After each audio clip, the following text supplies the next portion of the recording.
उन्मीलन मुकुट छटा परिलसद दिक्चक्रवालं स्फुरत केयूरांगदहार कंकण घटा निर्धूत रत्नच्छवीः शोणिमण्डल किङ्कणी कलरवं मञ्जीर मञ्जुध्वनि श्रीमदपाद सरोरुहम भज मनो राधाभिधानम महः।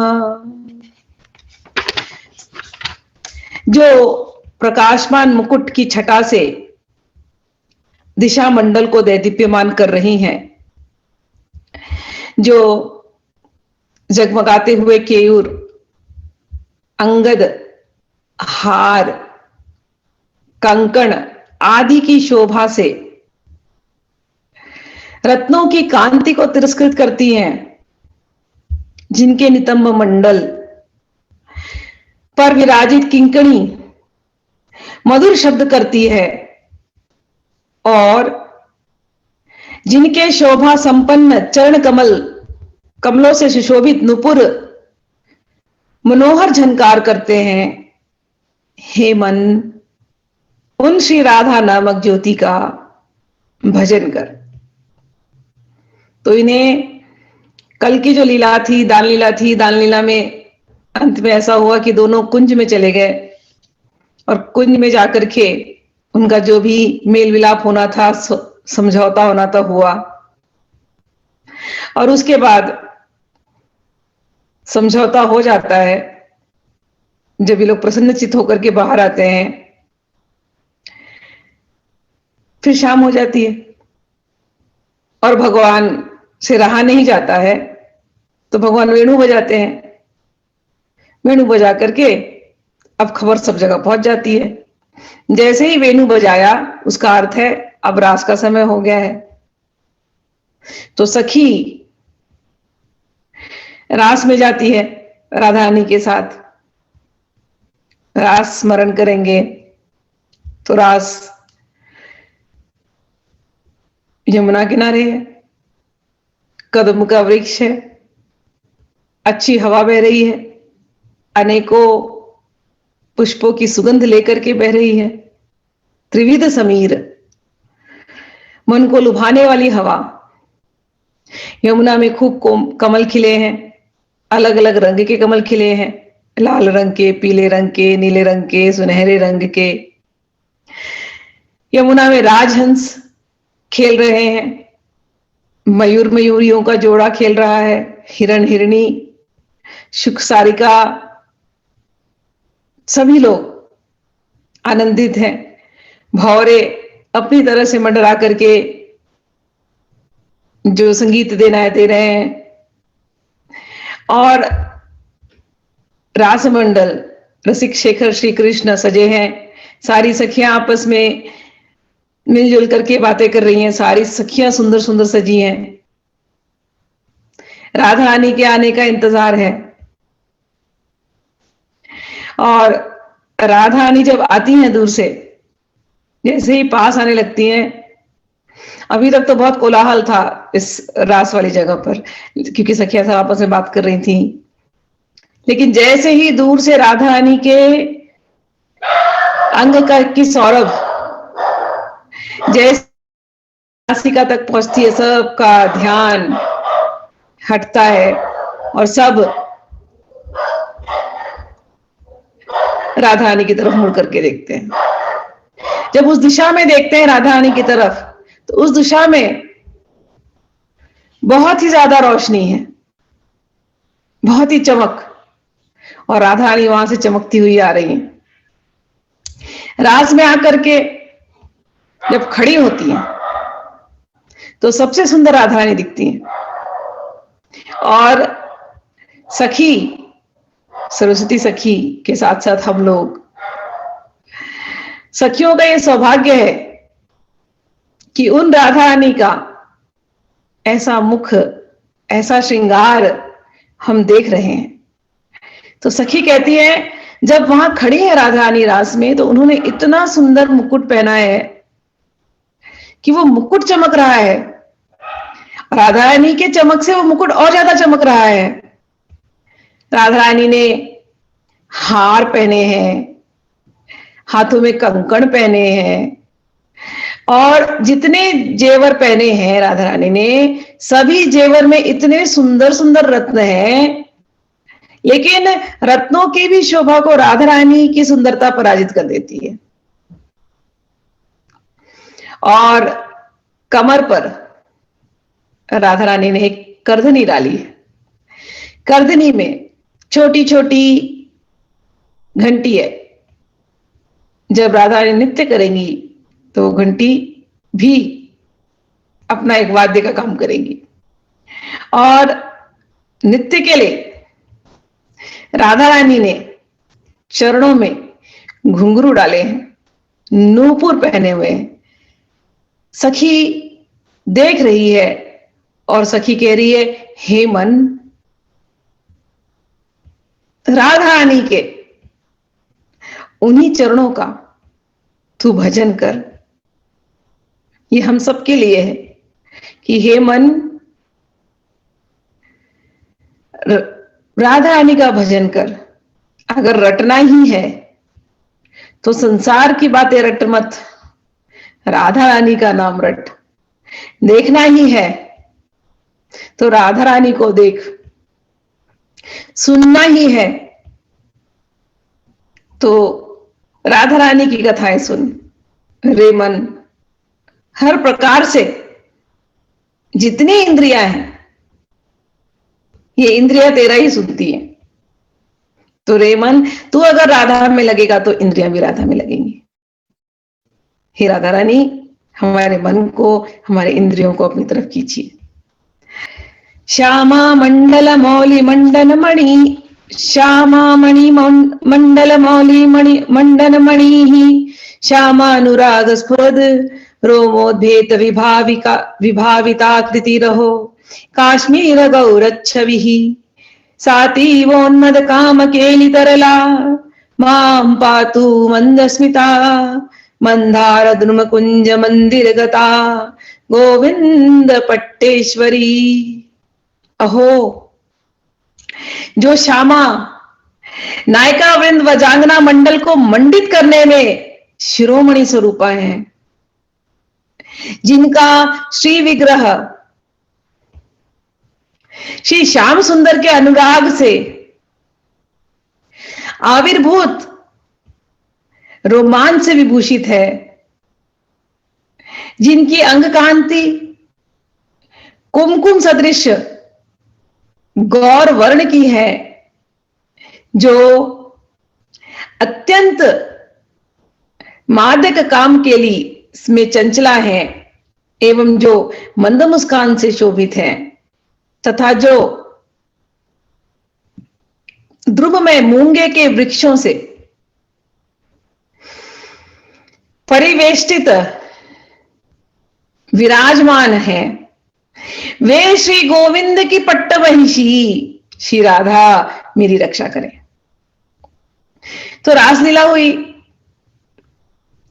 रासलीला में राधा रानी इतनी सुंदर लग रही है, तो वे कह रही है कि हे राधा रानी, ये तो सारी गोपियां, सारी सखियां यहां पर है, सबकी सब सुंदर लग रही है, लेकिन इन सब की भी अगर कोई शिरोमणि है, इन सबसे सुंदर, तो हे राधा रानी, वो तो आप हैं। और सखी जब राधा रानी को देखती है तो राधा रानी के अंग प्रत्यंग में केवल कृष्ण प्रेम झलक रहा है। इतने प्रेम के रंग में रंगी हुई है, लालम लाल हो गई हैं प्यार से। एक तो ये ऐसे ही गोल्डन कॉम्प्लेक्शन, सुनहरे रंग की है राधा रानी। तो उस सुनहरे रंग में पीली पीली गोरी गोरी दिख रही हैं। उस सुनहरे रंग में शर्म के मारे नृत्य करते करते भी चेहरा लाल लाल हो गया उनका। होता है ना, गोरे लोगों का चेहरा लाल हो गया तो कैसे दिखेंगे। तो राधा यानी ऊपर से चांदनी की रोशनी, और जहां पर नृत्य हो रहा है वहां पर जितने, मैंने आपसे कहा कि जितने कल्प वृक्ष हैं उसमें मूंगा के ऐसे लाल लाल लाल फल निकले हैं जो चमकते हैं। उनकी रोशनी वो सब राधा रानी के ऊपर गई है। तो इस समय राधा रानी बिल्कुल केसर के रंग की जैसी दिखाई दे रही है। तो एक तो कृष्ण प्रेम, ऊपर से खुद ये सुनहली, और जो नित्य का जो रंग चढ़ा उससे राधा रानी इस समय लाल लाल नजर आ रही है। तो लिखा है यहां पर, अंग कांति कुमकुम सदृश गौर्ण वर्ण की है कि दूध में केसर मिला दो तो वो रंग कैसा हो जाएगा। तो इस समय राधा रानी बिल्कुल वैसी चमक रही है और प्रेम से विभोर है। तो कह रहे कि काम कला में, काम केली में वो चंचल है इस समय, फुल एनर्जी, फुल फॉर्म में है इस समय, और मंद मंद मुस्कुरा रही हैं। और जब नृत्य हो गया, थक गई, तो उनको ला करके बिठाया गया। तो वहां पर एक सिंहासन रखा था। सिंहासन में पहले गोविंद बैठे, फिर हमारी चंचला श्री राधिका नवल किशोरी चंचल चितवन भरी आई है, गोविंद के पास बैठी है। और बैठी भी ऐसे सीधे से नहीं है, मुस्कुराते हुए उन्होंने गोविंद के कंधे पर हाथ रख लिया है। तो गोविंद के कंधे पर हाथ रख करके फिर गोविंद ने इनके कंधे पर हाथ रख करके गलबैया डाले एक दूसरे के साथ। ये लोग दोनों सिंहासन पे विराजमान है। ऐसी पट्ट महिषी श्री गोविंद की, ये हमारी रक्षा करे। तो ये झांकी हो रही है। यहां पर सारी सखियों ने घेर के रखा है, सिंहासन पे दोनों बैठे हैं, गलबैया डाले। उपास्य चरणाम्बुजे व्रजभृतां किशौरी गणैर महद्भिरपि पुरुषैर परिभाव्य भावोत्सवे अगाधरस धामनि स्वपद पद्म सेवा विधौ विधेहि मधुरोज्ज्वलामि वकृतिं ममाधीश्वरी। हे अधीश्वरी, व्रज किशोरियां आपके चरणारविंद की उपासना करती हैं। नारद जी जैसे महापुरुष भी आपके भाव में उत्सव की धारणा नहीं कर सकते। अगाध रस के निवास स्थान अपने चरणारविंद की सेवा के अनुष्ठान में मेरे लिए मधुर और उज्जवल सेवा का नैपुण्य विधान कीजिए। ये रास जब चलता है, कह रहे नारद जैसे महापुरुष इसको नहीं देख पाते, इसकी धारणा नहीं कर सकते, संभव ही नहीं है। हमने तो कहा ना कि ये जो निवृत्त निकुंज की जो लीला होती है उसके लिए वैसा भाव होना पड़ता है, गोपी भाव में जाना पड़ता है। बहुत रिक्वेस्ट करते हैं जब सखियों की चैतन्य महाप्रभु की कृपा होती है, तो हम पर सबका राम कलियोगी जीवों पर चैतन्य महाप्रभु की कृपा हुई है। कहीं ना कहीं कुछ वो देख रहे थे, कृपा कर दिए। उस कृपा की वजह से, राधा रानी की कृपा की वजह से हम लोगों को ये पढ़े नहीं मिल रहा है। हम लोग कलयुग में हैं तो हमारे लिए आसान कर दिया। लेकिन यहां कहते हैं राधा रानी, नारद जैसे जो महर्षि हैं, महात्मा है, उनके लिए भी ये मुश्किल है धारणा करना, ये सोचना कि वो वैकुंठपति नारायण विष्णु वैकुंठ से उतर करके इस प्रकार से रास करेंगे, और रास के अंदर जो जो लीलाएं होती हैं, ये सोच के बाहर है। ये वैकुंठपति है, ये राजा है, और यहां पर आके रानी के चरणों में झुकते हैं, ये सोच के बियॉन्ड है। इसीलिए कह रहे हैं कि नारद जैसों को भी जो दुर्लभ है वो तो आपकी व्रज किशोरी, जो व्रजधाम में जितनी गोपियां हैं, सखियां हैं, मंजरियां हैं, उनको तो केवल आपके चरणों की उपासना की वजह से ये आसानी से मिल गया। हे राधा रानी, आप ही के चरण वो अगाध रस के निवास स्थान है। तो हे राधा रानी, हम पर कृपा कीजिए, हमको आपके चरणों की सेवा दे दीजिए, हम और कुछ नहीं चाहते। आन म्रान चंद्र मिरीति दृगपाङ्गचमन्थरं किञ्चिददर्शि शिरोवगुण्ठन्पटं लीलाविलासवधिम् उन्नीयालकमञ्जरीः कररुहैरालक्ष्य सन्नागर स्यांगे अंगम तव राधिके सचकितालोकम कदा लोकिये। हे राधिके,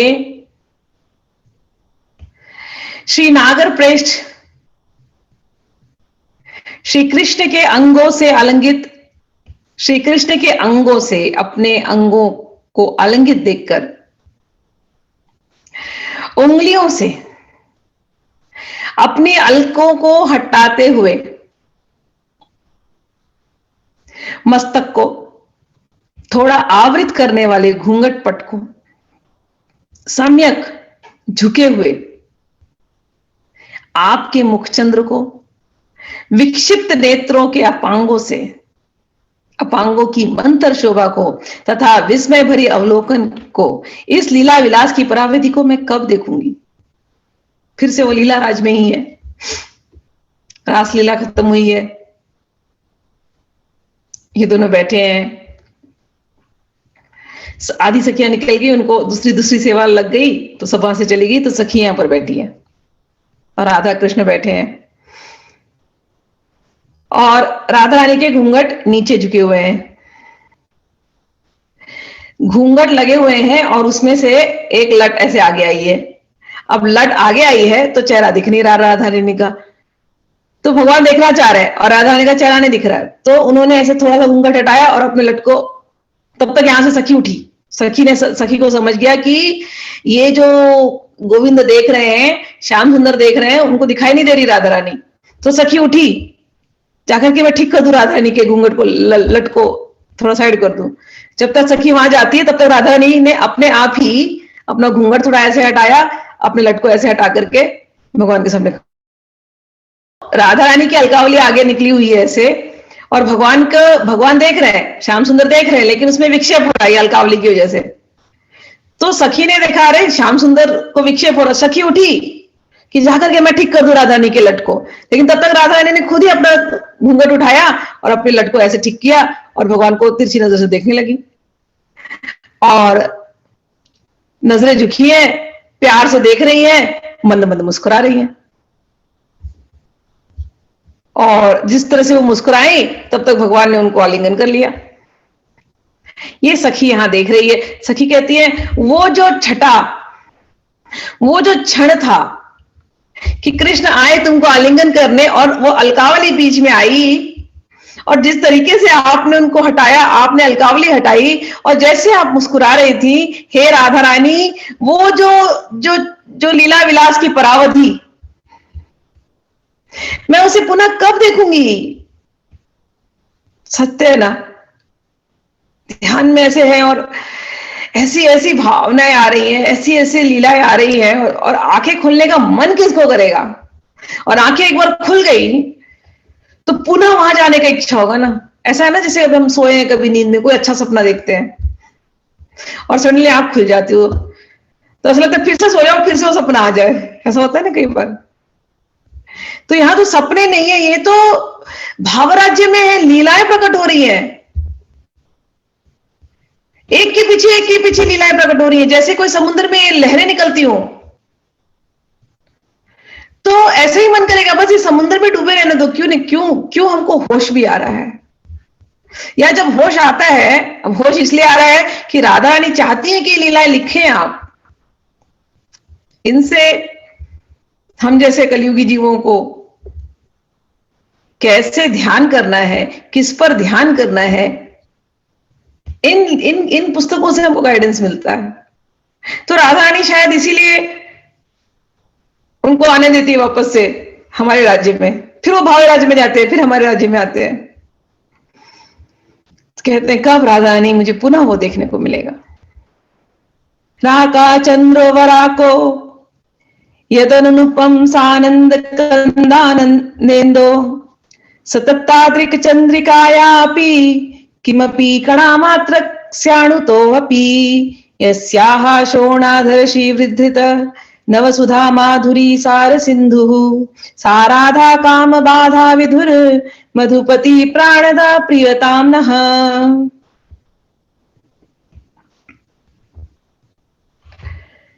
पुनः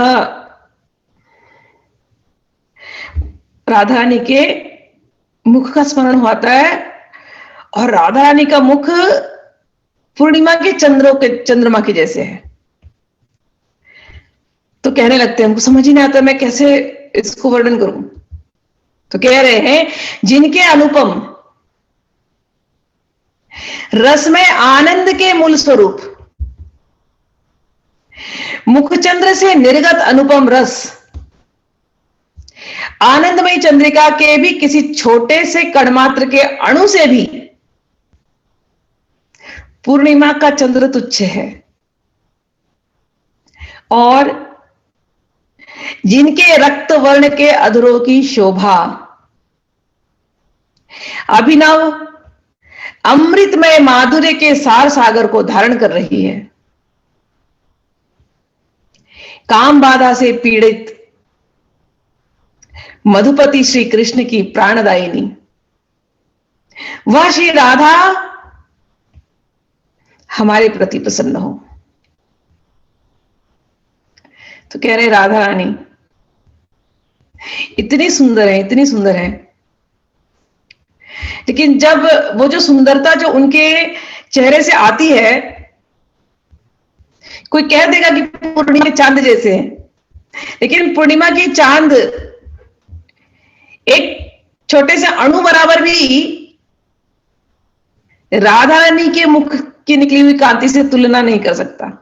she is so shining bright, इतनी सुंदर लगती है कि राधा की पूर्णिमा की चांदनी, हमें कहते हमें लगता है पूर्णिमा तो बहुत सुंदर,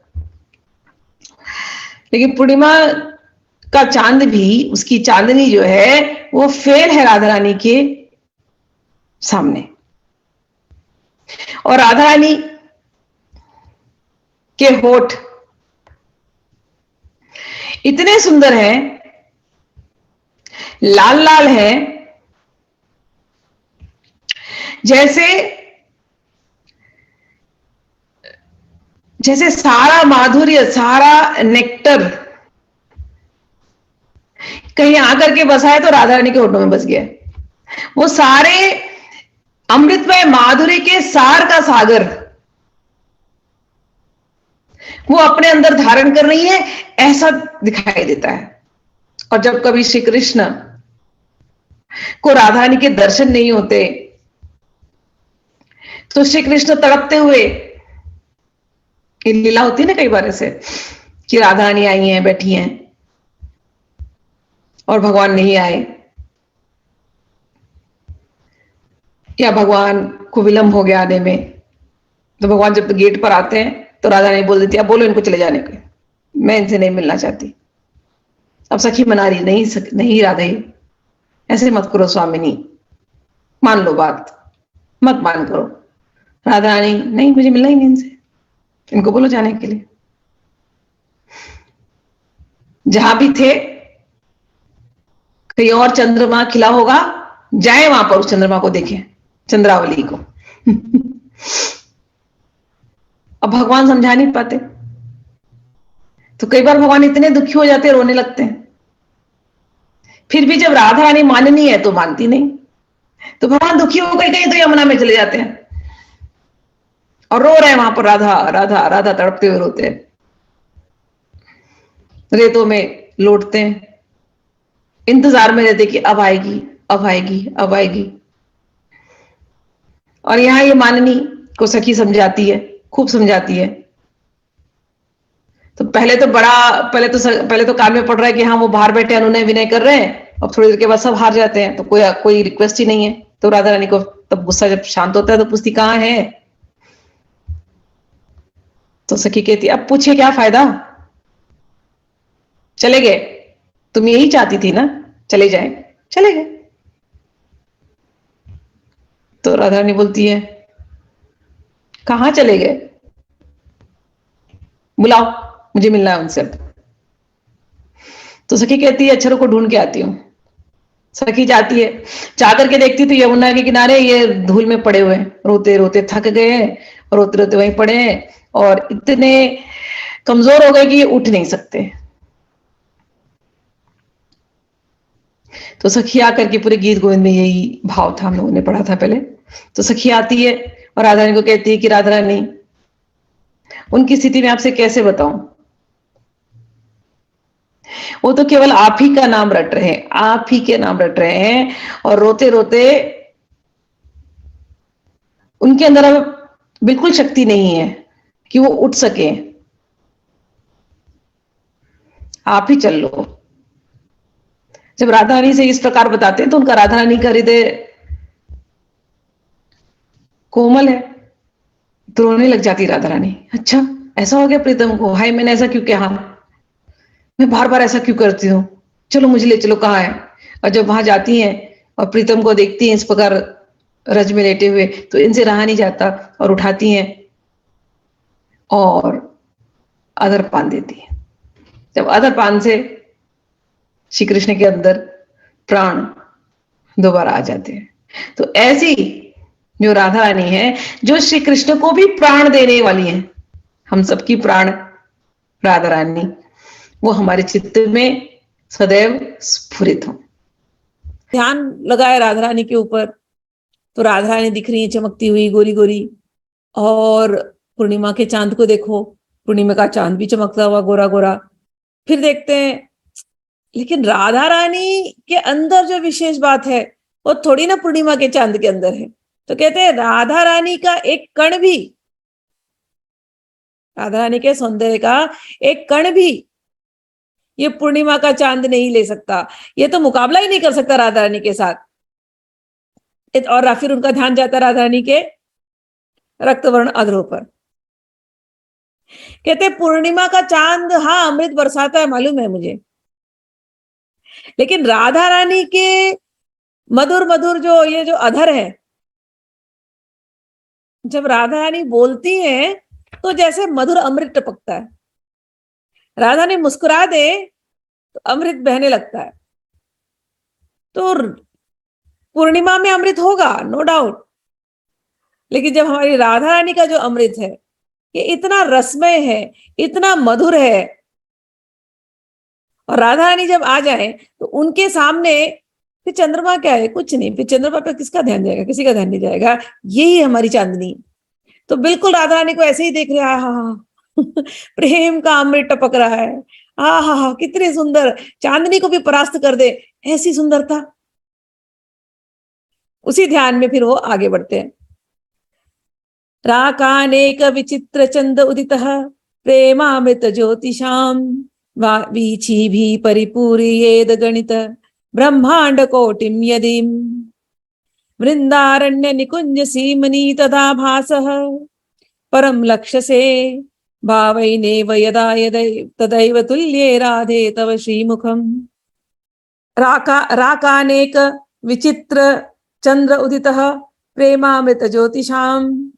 अब देख रहे हैं राधा रानी को, चेहरे को देख रहे हैं, फिर उनको लगता है मैं ये क्या तुलना कर रहा हूं, एक पूर्णिमा से, एक पूर्णिमा के चांद से तुलना कर रहा हूं। हाय मैं ये क्या कर रहा हूं, राधा रानी का कोई एक पूर्णिमा के चांद से तुलना कर सकता है क्या? अहो मुझसे तो ये बड़ी गलती हो गई मुझसे। तो कैसे तुलना करूं, कैसे बताऊं इनकी सुंदरता का, मैं वर्णन कैसे करूं राधा रानी का, कैसे बताऊं कि ये कैसे दिखती हैं। तो कहते हैं कई कई पूर्णिमा के चांद को ले लो, अनेकों पूर्णिमा के चांद को ले लो, तो अब वो वृंदावन है, अंधेरी रात है समझ लो, और सुंदर सा एक निकुंज है, वहां राधा रानी बैठी हुई चमकती सी, और ऊपर एक पूर्णिमा का चांद है। अभी तक तो केवल ऊपर एक पूर्णिमा का चांद था जिससे तुलना कर रहे थे, लेकिन अब भावना और आगे बढ़ गई। कहते एक पूर्णिमा का चांद तो क्या है, क्या तुलना करेगा राधा रानी के, अरे अरे अनेकों अनेकों पूर्णिमा को इकट्ठा कर लो, अनेकों पूर्णिमा के चांद उदित हो जाए यहां पर वृंदावन के उस निकुंज में, अनेकों पूर्णिमा के चांद उदित हो जाए, उनकी जो रोशनी है वो भी रोशनी राधा रानी के मुखड़े से जो निकल रही है ना चांदनी इस समय, उसके आगे कुछ नहीं है। करोड़ों करोड़ों करोड़ों पूर्णिमा के चांद की चांदनी फेल राधा रानी के मुख की प्रभा के आगे। ऐसी सुंदर राधा रानी। और कहते हैं अमृत, ये करोड़ों चांद अमृत उड़े लेंगे,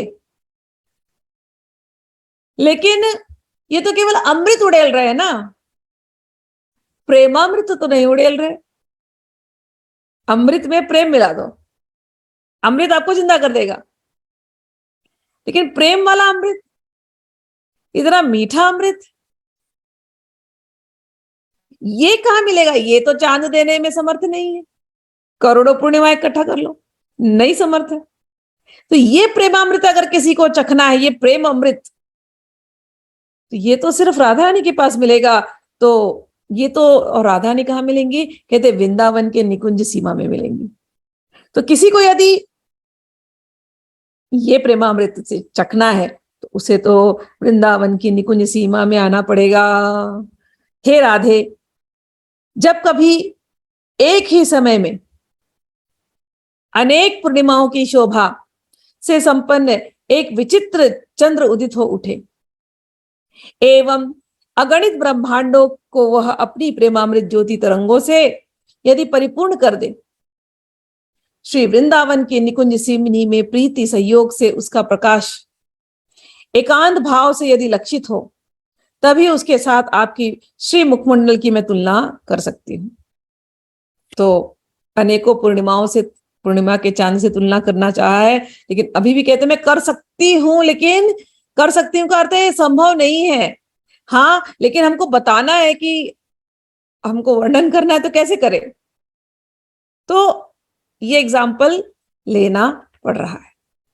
हमारे पास है नहीं ना सुंदरता एक्सप्लेन करने के लिए, ठीक है। चलिए, कालिंदिकूल कल्पद्रुम कालिंदिकूल कल्पद्रुमत द्रुमत द्रुमतल कालिंदिकूल कल्पद्रुमतल निलय प्रोलसत केलिकंदा वृंदाटव्याम सदैव प्रकटतर रहो वल्लवी भाव भव्या भक्तानामृत सरोजे मधुर मधुर मधुर रस सुधा स्यन्दी पादारविंदा सांद्रानंदा कीर्तिनः स्फुरतु नव नव प्रेम लक्ष्मी रमंदा। जो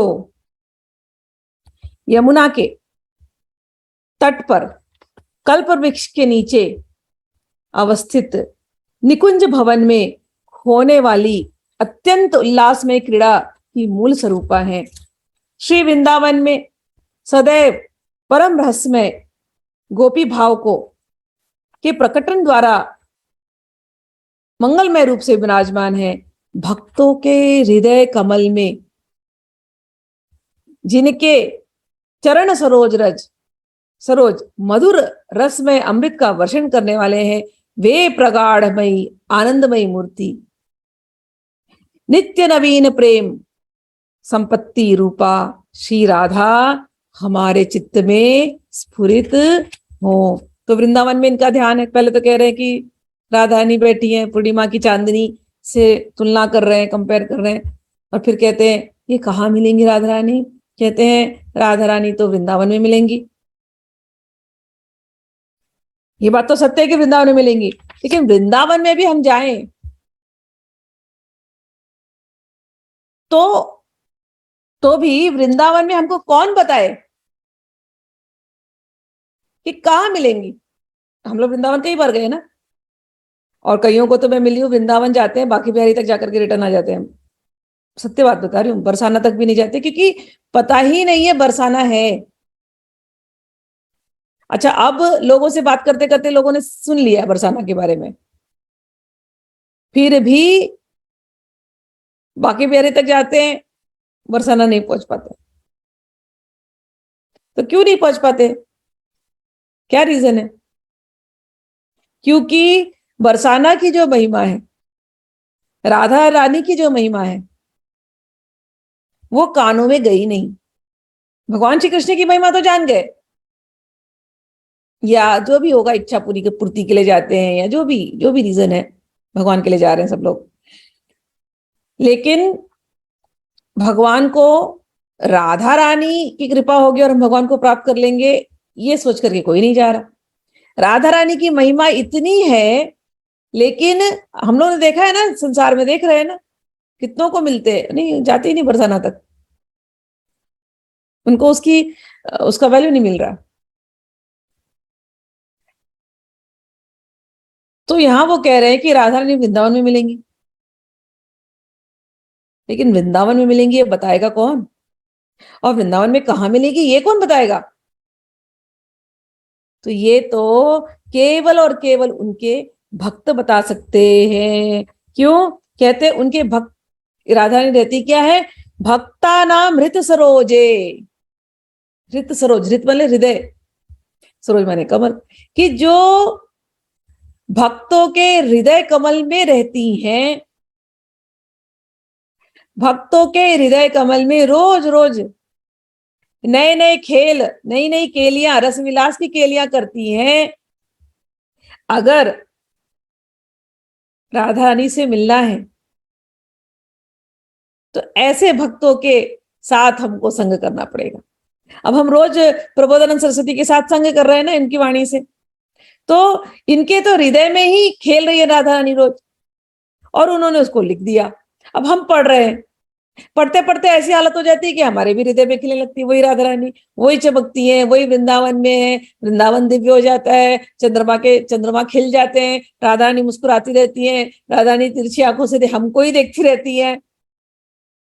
और प्रबोधानंद जी सरस्वती सखी के साथ हम लोग रहते हैं, सरस्वती सखी बताती रहती है ऐसी दिखती है, ऐसी दिखती है, ऐसी दिखती है। तो प्रबोधानंद जी कह रहे हैं ये राधा रानी जिसका वर्णन करना असंभव है, फिर भी यदि हम भक्तों का संग कर ले तो उनके हृदय में ही रहती है, और वो भक्त हमको राधा रानी से मिला सकते हैं। तो कह रहे हैं कि ये राधा रानी कृपा करके हम पर कृपा करें, और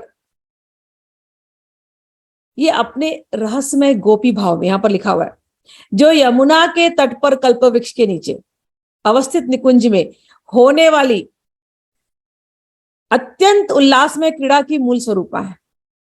तो ये जो रास कह रहे हैं कि रास तो डेली होती है वहां पर, ऑलवेज, अभी भी रास हो रही है, बट रास होती किस वजह से है, राधा रानी की वजह से। राधा रानी नहीं तो रास नहीं होगी, रस रस वर्षा राधा रानी है तो होने वाली, नहीं तो नहीं होने वाली। और ये वृंदावन में सदैव रहस्यमय गोपी भाव के प्रकटन द्वारा मंगलमय रूप से विराजमान है।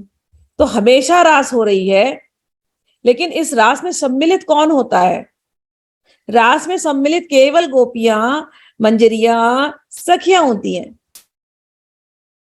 तो किसी को राधा रानी से मुलाकात करनी हो तो सबसे इजी वे, ये जो सखी भाव वाले भक्त है ना, उनके पीछे लग जाओ, गोपी भाव में आश्रित हो जाओ, सखी भाव गोपी भाव में आश्रित हो जाओ, और राधा रानी मिल जाएंगी। तो गोपी भाव कहाँ मिलेगा, भक्तों के, जो ऐसे भक्त हैं जिनके हृदय में राधा रानी रहती है, ऐसे भक्तों के साथ संग कर लो। तो कह रहे हैं भक्तों के हृदय कमल में जिनके चरण सरोज मधुर रस में अमृत का वर्षण करने वाले हैं, वे प्रगाढ़ आनंदमयी मूर्ति, नित्य नवीन प्रेम संपत्ति रूपा श्री राधा हमारे चित्त में स्फुरित। जो भक्तों के चित्त में रहती है वही राधा हमारे, जो गोपी भाव वाले भक्तों के चित्त में रहती हैं, सखी भाव वाले भक्तों के चित्त में रहती हैं, मंजरी भाव वाले भक्तों के चित्त में रहती हैं, वही श्री राधा हमारे चित्त में स्फुरित हो। आगे, शुद्ध प्रेमैक लीला निधिरः महातंकमंक स्थिते च प्रेष्ठे विभ्रत्य दभ्र स्फुरदत्तुल कृपा स्नेह माधुर्य मूर्ति प्राणाली कोटि निराजित पद्म सुषमा माधुरी माधवेन श्री राधा माम गाधामृत रस भरिते करही दास्ये अभिषिंचे। जो विशुद्ध प्रेममयी लीलाओं की निधि है। अहो, आश्चर्य है कि प्रियतम के अंक में, प्रियतम श्री कृष्ण के अंक में रहकर भी वहां वह महाभाव प्रकाशित कर रही है, जो राधा रानी प्रचुर रूप में स्फुरित कृपा, स्नेह और माधुर्य की मूर्ति है, एवं स्वयं श्री कृष्ण कोटि प्राण सखियों के साथ जिनके चरणों की को माधुरमय सुषमा का निराजन करते हैं, वह राधा क्या कभी मुझको अपने अगाध अमृतमय रस से परिपूर्ण दास भाव से अभिषेक करेंगी? बार बार वही रिक्वेस्ट है, क्या मुझे अपनी दासी बना लोगी? ऑलरेडी दासी है, लेकिन जब वो भावराज में रहती है तब दासत्व जो है उनका हो रहा है, मतलब सेवा कर रही है। लेकिन जैसे ही भावराज से बाहर आई तो उनको लगता है कहाँ है वृंदावन, कहाँ है वो सेवा, क्यों नहीं मुझे मिल रही सेवा की, सेवा करने का मौका? तो बार बार रिक्वेस्ट करती, मुझे दास भाव दे देना। लेकिन यहां पर स्पेसिफिकली उन्होंने एक लीला को हिंट किया, कह रही है श्री कृष्ण के अंक में रह करके भी श्री राधा रानी महाभाव को प्रकाशित कर रही है। क्या लीला है ये? तो निकुंज है, निकुंज में यमुना है, उसके पहले कहा ना, यमुना के किनारे कदम्ब के एक वृक्ष के नीचे एक सुंदर सा निकुंज है। निकुंज जो होता है हमारा, चांदनी रात है? और रज, यमुना को स्मरण करो, यमुना के का जल इतना शीतल, उसमें सुंदर सुंदर कमल खिले हैं, हंस हंसनी के न जाने कितने जोड़े हैं, और कुमुदिनी खिली है, लाल पीले सफेद नीले हर प्रकार की कुमुदिनी, लिलीज, वाटर लिलीज खिले हुए हैं, और राधा रानी वहां पर बैठी हुई है। रज यमुना के आसपास की आपको पता है कैसे है, एकदम क्रिस्टल के पाउडर, पर्ल के पाउडर, मोतियों के पाउडर और स्फटिक के पाउडर को बिखेर दिया है, ऐसे चमक रहे। और इतना ही नहीं, घाट यमुना के कैसे हैं, ये तो मैं आप लोगों को हिंट याद दिलाती हूँ रोज। मेरी इच्छा है कि जब भी आप खाली भी हो ना, तो ये यमुना को यदि पिक्चर करो ना, यमुना का एक घाट ही पकड़ लो कोई, तो उस घाट की एक एक डिटेल, एक एक डिजाइन आपको आपके अंदर आ जानी चाहिए। जब मैंने कहा कि 9 रत्न वाली घाट है, तो 9 के 9 रत्न खिल जाने चाहिए, 9 रत्नों में फूल बनाया हुआ है, तो वैसी नक्काशी आपको दिखाई देनी चाहिए। ये ध्यान का तरीका होता है, इतने डिटेल में जाकर के। जैसे कोई पेंटर पेंट करता है ना, कोई पेंटर पेंट करने के पहले उसके दिमाग में रहता है क्या पेंटिंग है, और फिर बाद में वो स्क्रीन पर लाता है, या जो भी उसके पेंटिंग वाला जो भी सामान है उसके पर लेके आता है। वो ऐसे पिक्चर बनाने वाले पहले अपने मन में पिक्चर बनाते हैं, फिर पिक्चर लेकर के आते हैं, पिक्चर कितनी सच लगती है। ऐसे ही वृंदावन, जो चिन्मय वृंदावन है, आपके जब आप ध्यान करें तो उस ध्यान में खो जाइए। इसका एक साइकोलॉजिकल अंडरस्टैंडिंग है। पहले मैं सोचती थी ये, क्योंकि मैंने जब तक किया नहीं था तो मुझे भी समझता नहीं था क्या बोल रहे, रोज एक ऐसा लगता था, सच बोल रही, झूठ नहीं कह रही हूँ, लगता था रोज एक कहानी है। मैंने राधा बाबा की बुक थी, बहुत पहले पढ़ी थी, उनमें यही भाव सारे थे। मैं सच कहती हूँ, मुझे कुछ समझ में नहीं आया, थोड़े दिन पढ़ा, फिर मुझे लगा बहुत कहानी है बाबा, इतनी कहानियां याद भी नहीं होते, इतनी सखियां, इतनी जगह, इतना इतना डिटेल में बताया है। बाद में लेकिन सिंसियरली उनको नमस्कार किया और फिर प्रैक्टिस करना शुरू किया कि क्या बोल रहे हैं, क्यों इतना डिटेल में जा रहे हैं, क्या होता है इतना डिटेल में जाने से। मैंने कहा ना, मैं जिस भी चीज को मैंने प्रैक्टिस किया, मैं 100% उसको देकर के प्रैक्टिस करती हूँ, फिर नो डिस्ट्रैक्शन। तो मुझे समझ में आता है कि इसकी क्या डिटेल, इसने क्या किया, मेरे मन पर असर, या दूसरी क्रियाओं ने क्या किया, मुझे अच्छी तरह समझ में आ जाता है। तो ये जब करने लगी, इवन दो ये कहानियां लगती थी पहले, लेकिन जब ध्यान करने लगो और इतने डीपली जब हम जाने लगे ध्यान में, तो वो जो अंदर में एक राज्य खुलता है, भाव राज्य, वो इतना सुंदर। और जो 1 घंटा मेडिटेशन मुझे किसी और अन्य तरीकों से लगता था करने के लिए, प्राणायाम करने के बाद या क्रिया करने के बाद या जो भी तरीके हो मेडिटेशन के, चाहे सांस पर ध्यान करने के बाद, चाहे शरीर पे होती हुई संवेदना पे ध्यान करने के बाद, जो मेहनत करके मैं 1 घंटा ध्यान करने में लगता था मुझे, यहां तो चिंतन करते करते 1 घंटा कब निकल जाए पता ही नहीं। और इतना डीप लगता था ध्यान कि कोई मुझे बुलाए तो भी मुझे आवाज नहीं आती थी। मतलब किसी को लिटरली मुझे शेक करना पड़ेगा लाने, होश में लाने के लिए। और शेक भी करते थे तो बॉडी सुन हो जाती थी, क्योंकि भावराज इतना पक्का हो जाता था। ये जो मैं पढ़ती हूँ, तो अब मुझे कहानियां नहीं लगती, क्योंकि मुझे पता है भावराज में कैसे जाना है। I am sharing all this क्योंकि आप लोग सुनते हैं मेडिटेशन। मैं चाहती हूँ आपका मेडिटेशन, आप लोग इसको कितने दिन दे रहे हैं, अब आपका मेडिटेशन डीप होना चाहिए। ये कहानियां नहीं है, ये आपको बहुत डीप तक जाकर के चेंज करती हैं ये मेडिटेशन, एवरी मेडिटेशन। तो जैसे मैंने कहा उस दिन, मैंने आपको बताया, समझो आप राधा रानी को चूड़ी पहना रहे हैं, तो कौन सी चूड़ी पहनाएंगे? वो चूड़ी पहनाने में ही 1 घंटा निकल जाएगा आपको, 1 घंटा। और वो 1 घंटा ऐसे निकलता है कि पता ही नहीं चलेगा आपको कि लाइक 1 घंटा निकल गया, अच्छा मैं 1 घंटे से ध्यान में थी, 3 घंटे निकल गए ध्यान में थी। 1 से 3 घंटा ऐसे निकलेगा। और जब आप बाहर आते भी ध्यान से, और उतना ही कड़क ध्यान लगता है जितना मुझे किसी योगिक क्रिया से लगा है।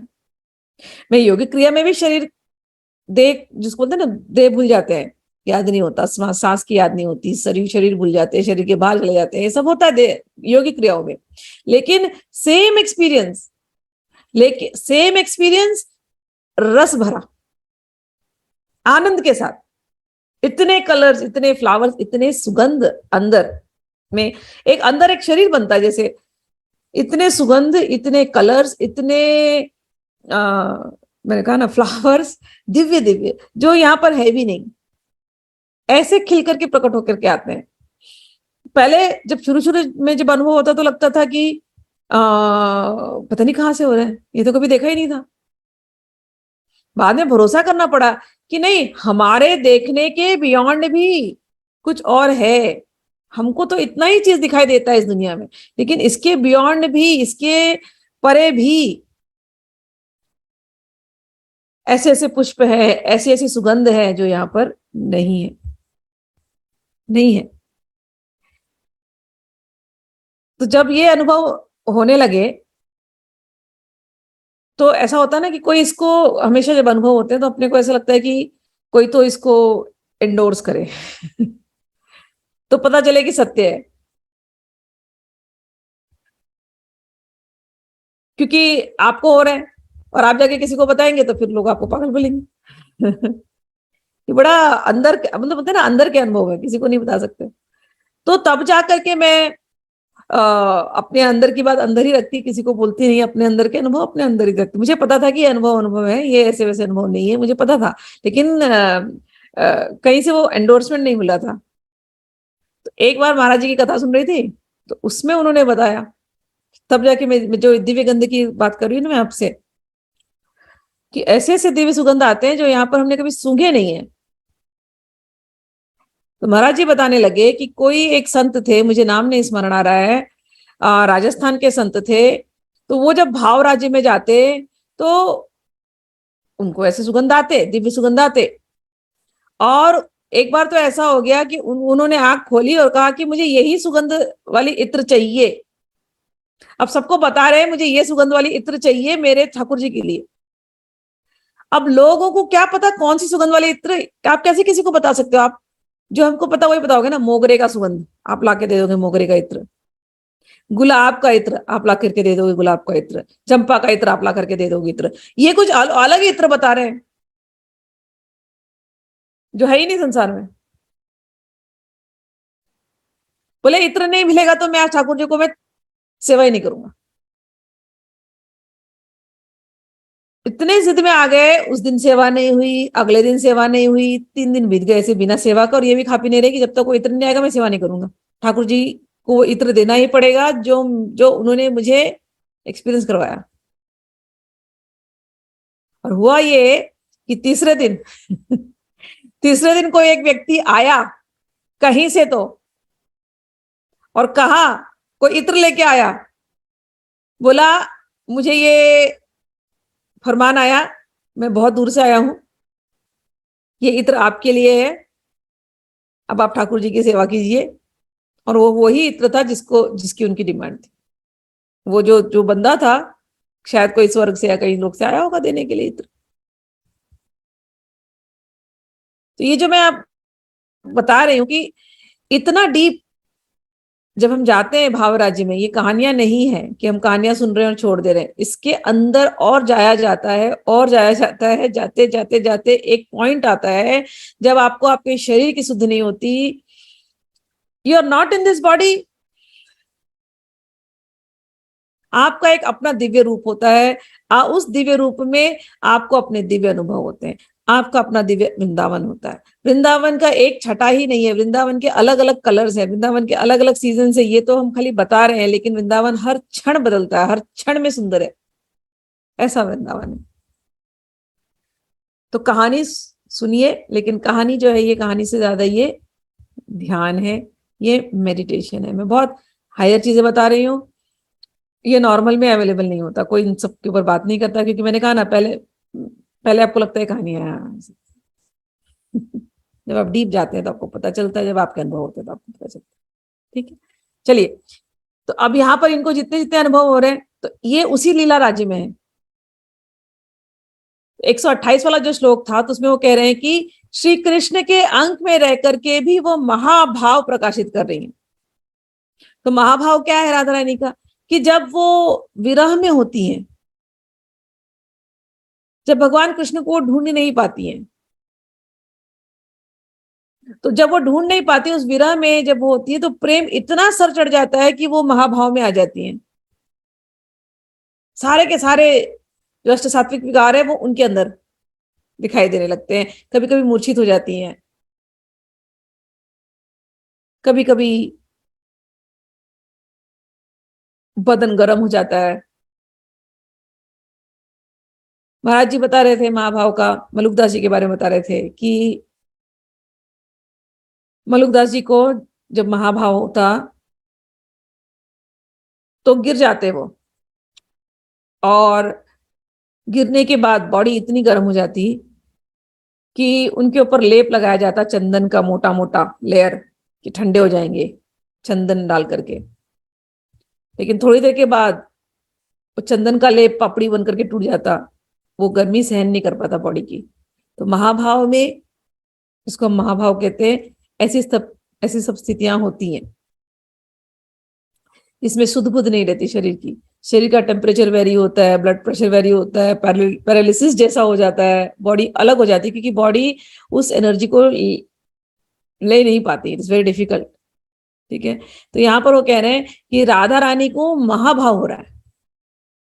तो लीला क्या थी? लीला ऐसी थी, फिर से चलते हैं यमुना के किनारे, फिर से चलते हैं कदम के वृक्ष के पास, फिर से चलते हैं यमुना की हवा में, फिर से चलते हैं कुमुदनी देखने, फिर से हंस हंसनियों का जोड़ा है, और हवा में बहुत दिव्य सुगंध है, और राधा रानी बैठी है वहां पर। और राधा रानी के मन में इच्छा हुई, राधा रानी कुमुदनियों को देख रही थी, वो लेडीज को देख रही थी, तो उनके मन में इच्छा हुई मुझे वो सारे फूल चाहिए। तो भगवान बोले मैं लेकर के आता हूँ। भगवान गए, और यमुना से जाकर के भगवान ने कुछ व्हाइट लिलीज लिया, और कुछ येलो लिलीज लिया, कुछ रेड लिलीज लिया, कुछ ब्लू लिलीज लिया, और लिया, और जब राधा रानी आई तो उनके हाथ में दे दिया, उनके हाथ में दे दिया सारे, और ब्लू वाले को एक को अपने पास रख लिया। और राधा रानी ऐसे सूंघी रही है उसको, और भगवान ये लिली घुमा करके देख रहे कि कितनी सुंदर लग रही राधा हमारी। देखते देखते भगवान का मन में पता नहीं क्या आया, भगवान ने अपनी वाली जो उनकी जो ब्लू कलर की लिली थी उसको भगवान ने खोल दिया, और खोला तो उसमें एक भावरा था, और वो भौरा निकला उस नीले कमल से और जा करके राधा रानी के होठों के ऊपर गुनगुन कर होठों के ऊपर।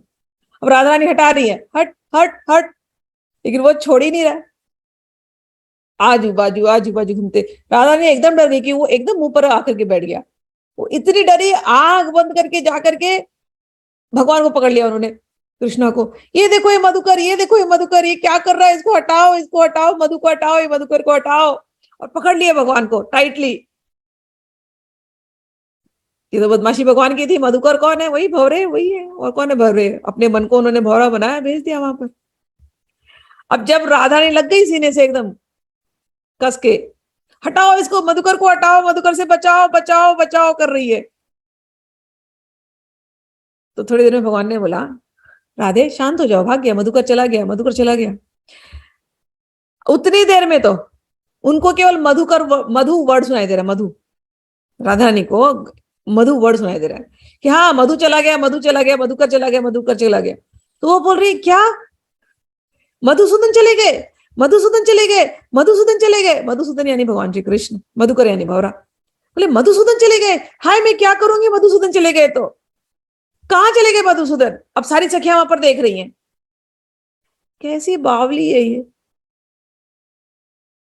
मधुसूदन के साथ लगी हुई है, उनके अंक में है और रोए जा रही है। मधुसूदन चले गए, हाय मधुसूदन, हाय मधुसूदन के बिना कैसे रहूंगी। और रोते रोते रोते जैसे एकदम बेहोशी जैसी हालत।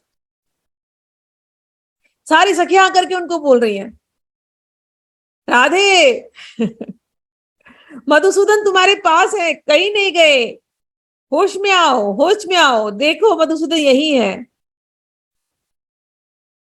और भगवान भी मुस्कुरा रहे थे। फिर भगवान ने अपने प्यारे से हाथों से उनको उठाया और बोला, देखो मधुसूदन कहीं नहीं गया, मधुकर गया। तब जाके राधा रानी को होश आया। और ये सारी लीलाएं सरस्वती सखी देख रही है, सब सखियां मुस्कुरा रही है, हंस रही है कि ये कैसी है, इतना क्या प्यार है इसको। मधु नाम से मधुसूदन, और मधुसूदन चले गए, कुछ भी बावली। सरस्वती कहती है, आहा, ये ये जो भाव है आपके, कि सखियां देखती हैं, और सखियां तो देखती देखती हैं, श्री कृष्ण वो भी आघाते नहीं, वो भी बार बार आपकी नजरें उतारते हैं कि कितनी सुंदर है, कितना मुझसे प्यार करती, नजर न लगे इसको, नजर न लगे इसको। तो स्वयं कृष्ण भी जिनको इतना प्रेम करते हैं और जिनके प्रेम में ये महाभाव में चली जाती हैं, हे राधा रानी, हे राधा रानी, मुझे कब उन निकुंजों की सेवा मिलेगी, कब उन निकुंजों की सेवा मिलेगी राधा रानी, मुझे उस निकुंज की सेवा में नियुक्त कर दो। कौन आंख खोलना चाहेगा ऐसे ऐसे, जब अच्छे अच्छे जब लीलाएं आंखों के सामने प्रकट होंगी तो कौन नेत्र खोलना चाहेगा? नेत्र खोल के क्या देखने वाले, अंदर में इतनी सुंदर सुंदर लीलाएं, राधा रानी का महाभाव, सखियों का हंसना, भगवान श्री कृष्ण का उनको प्रेम से देखना, अंग में भर करके भी कह रही है, कहाँ है मेरे कृष्ण, कहाँ है मेरे कृष्ण, कह रहे हैं। ये जो अगाध अमृतमय रस से परिपूर्ण ये जो लीलाएं हैं, इनमें मुझे दास भाव से कब अभिषिक्त करोगी हे राधा रानी, कब अभिषिक्त करोगी? आगे, वृंदारण्य निकुंज निकुंज सीमसु सदा स्वानंग रंगोत्सवैर माद्यंतद्भुत माधवाधर सुधा माध्वी कसन स्वाद नहीं गोविंद प्रिय वर्ग दुर्गम सखी वृंद नालक्षिता दास्यम दास्यति में कदा अनुकृपया वृंदावनाधीश्वरी। श्री कृष्ण के प्रियजनों के द्वारा दुर्गम तथा सखी जनों के द्वारा भी अगोचर रहकर जो सदा सर्वदा श्री वृंदावन के निकुंज भवनों की सीमाओं में श्री कृष्ण के अनुपम अधर सुधारस का आस्वादन करते हुए अपने अनंग रंग में उत्सवों के द्वारा उन्मत्त होती है, श्री वृंदावनेश्वरी, श्री वृंदावन की अधीश्वरी, वह श्री राधा मुझको कब कृपा करके अपना दास्य प्रदान करेंगी। वही भाव वापस से उसी के अंदर कि वो लीला आगे बढ़ रही है। महाभाव अभी समाप्त हुआ नहीं। वही वृंदावन वृंदारण्य है, वही वृंदावन है। और वहां पर मेरे मधुसूदन कहाँ है, मेरे मधुसूदन कहाँ है, वो भाव चल रहा है। और फिर होश आता है 2 मिनट के लिए, अरे मेरे कृष्ण तो यही है। और फिर इतना प्रेमावेग हो जाता है, ऐसा आवेग आता है प्रेम का, खुशी के कारण, कि मूर्छित हो जाती है।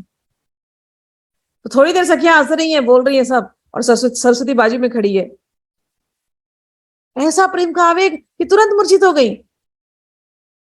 अब जब मूर्छित हुई तो श्री कृष्ण ने सरस्वती को देखा, सरस्वती तुरंत भाग करके आई। और सरस्वती को पता है कि क्या करना चाहिए, कि इनको पुनः होश में कैसे लाया जाए। सारी सखियों को पता है, सारी सखियां सेवा में लग गई। अच्छे अच्छे गीत सुनाए, मिलन के गीत सुनाए। मिलन के गीत सुनाए जब कानों में पड़े, और थोड़ा पानी का छिड़काव किया, और वो मिलन के गीत में भाव ये थे कि श्री कृष्ण कहीं गए नहीं, श्री कृष्ण यही है। उस भाव से जब राधा रानी ने नेत्र खोले, तब श्री कृष्ण सामने देखे, तब सभी सखियों को फिर से पुनः दूसरी बार जैसे उनको धैर्य मिला, उनको फिर आनंद आया। फिर जाकर के रासलीला फिर से पुनः शुरू हुई। तो कह रहे हैं कि वो जो निकुंज की जो सेवा है, जिसमें आप बेसुध हो गई थी महाभाव में, और उस सेवा में मैं आई, मैंने आपको होश में लाया, और श्री कृष्ण ने फिर आपको अधर सुधारस का पान दिया। भगवान ने उनको हक किया, गले लगाया, फिर उनको प्रेम से अधर सुधा का पान करवाया। तो कह रहे वो जो उत्सव होती हैं, सखियों को भी कई बार वहां तक अंदर आने की अनुमति नहीं है निवृत्त निकुंज में। मैंने कहा था निवृत्त निकुंज में मंजरियों को स्पेशली अलाउड है, क्योंकि वो अंदर की साफ सफाई देख रेख इनको अलाउड है। और कभी कुछ इमरजेंसी होती, जैसे अभी ये हो गई, तो सखियों इनको बुला लिया जाता है मंजरी को अंदर। कहते वो जो सेवा जो हे राधा रानी आपकी कृपा से मुझे मिली है, मुझे आप वो दास्य पुनः कब प्रदान करेंगी हे राधा रानी, मुझे अपनी दासी बना करके रखिए, यही मेरी अभिलाषा है। आज के लिए फिर आखिरी वाला एक हम पढ़ते हैं। मल्ली दामनि बद्ध चारु कबरम सिंदूरे सिंदूरे खोलसत सीमंतम नवरत्न चित्र तिलकम गंडोल सत्कुंडलम निष्कग्रीव मुदारहार मरुणम बिभ्रदुकूलम नवम विद्युत कोटि निभम स्मरोत्सवयम सवमयम राधाक्यमीक्षे महे महः। फिर ये सब लीला समाप्त हुई। अब सब ठीक ठाक हो गया, राधा रानी होश में है, लेकिन ये रोने में और इस प्रकार से बार बार बेहोश होने में उनकी जो श्रृंगार था वो सब बिगड़ गया। तो पुनः उनका श्रृंगार किया गया। तो बाल बिगड़ गए थे, तो बालों को संवारा गया, और साड़ी अच्छी सी पहनाई गई, और माला उनका टूट गया था, माला ठीक किया गया, आंखों में कज्जल लगाई गई और तिलक लगाए गए उनको सुंदर सुंदर। तो वो सारे जो उनका श्रृंगार किया, अब उस श्रृंगार का यहाँ पर इस श्लोक में वर्णन कर रहे हैं।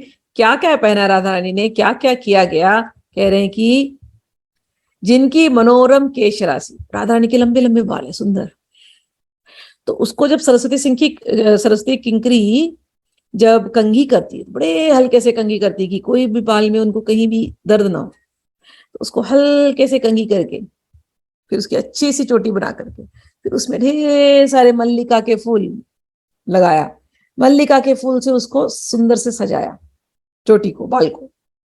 फिर सिंदूर लिया, सिंदूर लेकर के उनके माथे में लगाया। फिर सिंदूर माथे में लगाने के बाद फिर वो जो सिंदूर वाला यहाँ माथा वाला जो तिलक है, वो मांग टीका वो लगाया। और फिर यहाँ की मेकअप शुरू की, बिंदी की मेकअप शुरू की। बिंदी का जो मेकअप था, जो श्रृंगार था, वो क्या किया, आज नवरत्न लिए छोटे छोटे, जैसे हमारे यहाँ होते हैं ना सोरस की क्रिस्टल से हम लोग डेकोरेट करते हैं, ऐसे नवरत्न, बिंदी में नवरत्न लगे हुए हैं। तो नवरत्नों से पूरा यहां से लेके यहां तक का डिजाइन, फुल यहाँ यहाँ यहाँ सब नवरत्नों का डिजाइन है। वो होने के बाद फिर कानों में सुंदर सुंदर कुंडल पहनाए गए, सुंदर सुंदर कुंडल वो भी नवरत्नों के। और उसके बाद गले में सुंदर से एक माला पहनाई गई नवरत्नों की, और फूलों की भी माला पहनाई गई, और एक माला ऐसी थी जिसमें पेंडेंट था, गोल सा पेंडेंट। तो पेंडेंट वाली माला, फिर एक लंबी माला, फिर फूलों की माला, फिर हाथों में कंगन पहनाए गए, और पैरों में नुपुर पहनाया गया, कमर में करधनी पहनाई गई। सब के सब नवरंग थे, नौ रंग वाले उसमें जो जेम्स लगे हुए, मणिया, ठीक है। लेकिन ये सब कुछ जो पहनाया गया है, कौन से रंग की साड़ी है? कहते हैं लाल रंग की। तो क्या श्रृंगार किया गया? पूरे लाल रंग के कपड़े, चुन्नी लाल रंग की, ब्लाउज लाल रंग का, स्कर्ट लाल रंग का, और उसके ऊपर नवरत्नों की जितनी श्रृंगार है, जितने आभूषण है नवरत्नों के, वो सारे आभूषण, तो माला भी नवरत्नों की। तो पूरे लाल के ऊपर सारा नवरत्न का श्रृंगार, बालों में मोगरा मल्लिका के फूल, ऐसी ये सुंदर। और उस समय वो इतनी सुंदर लगने लगी पुनः कि सबके मन को उन्होंने आकर्षित करना शुरू किया। और सबसे ज्यादा मन किसका आकर्षित होता है? तो कहते हैं वहां के जो मूर्तिमान जो कंदर्प हैं भगवान श्री कृष्ण, उनके भी मन को उन्होंने आकर्षित करना शुरू किया। और कहते हैं जो अभिनव लाल वस्त्र को कटी में धारण कर रही हैं, जो कटी विद्युत सदृश प्रभा को विस्तार करते हुए कंदर्प के मूर्तिमान उत्सव के रूप में आत्म प्रकट कर रही हैं, उस राधा नामक महाज्योति का मैं दर्शन कर रहा हूं। इतनी सुंदर लग रही है, सबका ध्यान राधा रानी के ऊपर है। और राधा रानी इस लाल कपड़े में, नवरत्नों में चमक रही हैं, और कह रहे हैं ऐसी जो उज्जवल ज्योति है, जो रसवर्षण कर रही है, ऐसी राधा नामक महाज्योति का मैं इस समय दर्शन कर रही हूँ। बोलो राधा रानी की जय। चलिए आज इसी झांकी के साथ यहाँ पर हम लोग एंड करते हैं। जय श्री कृष्णा, हरि बोल।